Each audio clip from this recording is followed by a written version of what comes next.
question. Mr. Bhardwaj, do you concur with what, Mr. Kella here is talking about? He's saying it's for the women here. Women are granted the right to remarry without any conditions under the bill. A key provision of the Uniform Civil Code ensures equal inheritance rights for sons and daughters. So there is gender equity as well across all religions, aimed at promoting gender equality, economic security, especially for women. What's wrong with that?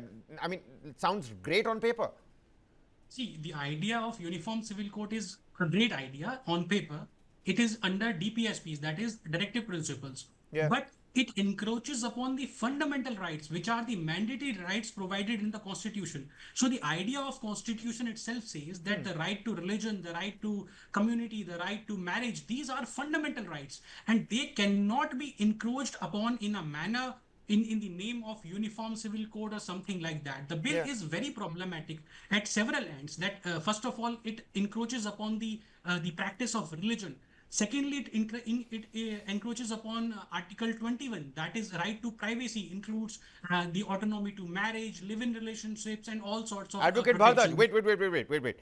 From what I understood, Chief Minister Bhupender Bhai Patel made it quite clear that there is going to be no curbs, no restrictions on the kind of religious practices that happen. If, let's say, a custom allows you to marry your own cousin, that's going to continue. It's just that now personal laws are going to be governed by this big overarching ambit called the Uniform Civil Code. That's going to help women, is what the BJP says.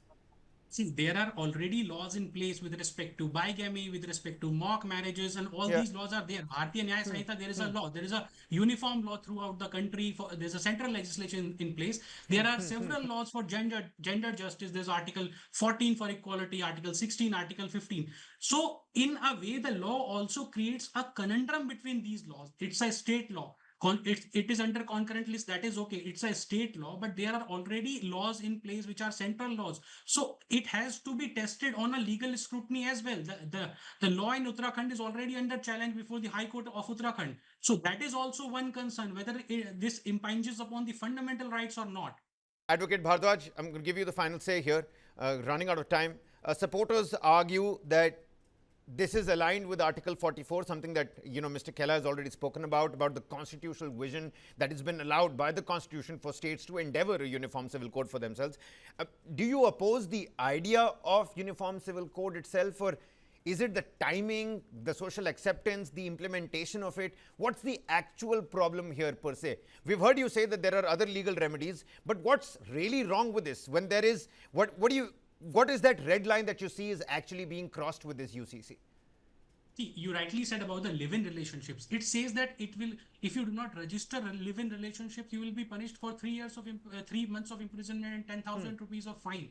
So see how problematic this is.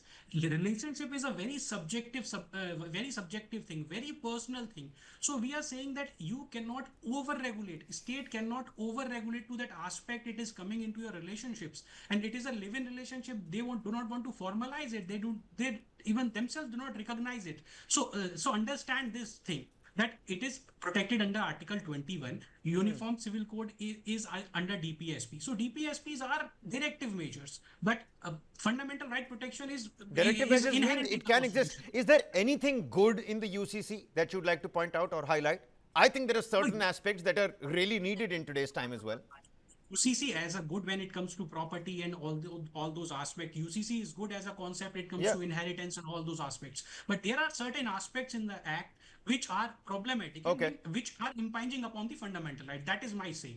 All right. Many thanks, gentlemen, for taking out the time and helping us out with your insightful inputs on the Uniform Civil Code. Gujarat, add that state to the list after Uttarakhand that has delivered on the Uniform Civil Code, because this is more than a legal reform. Many thanks, Advocate Bhardwaj. Many thanks, Mr. Kella, for taking out the time.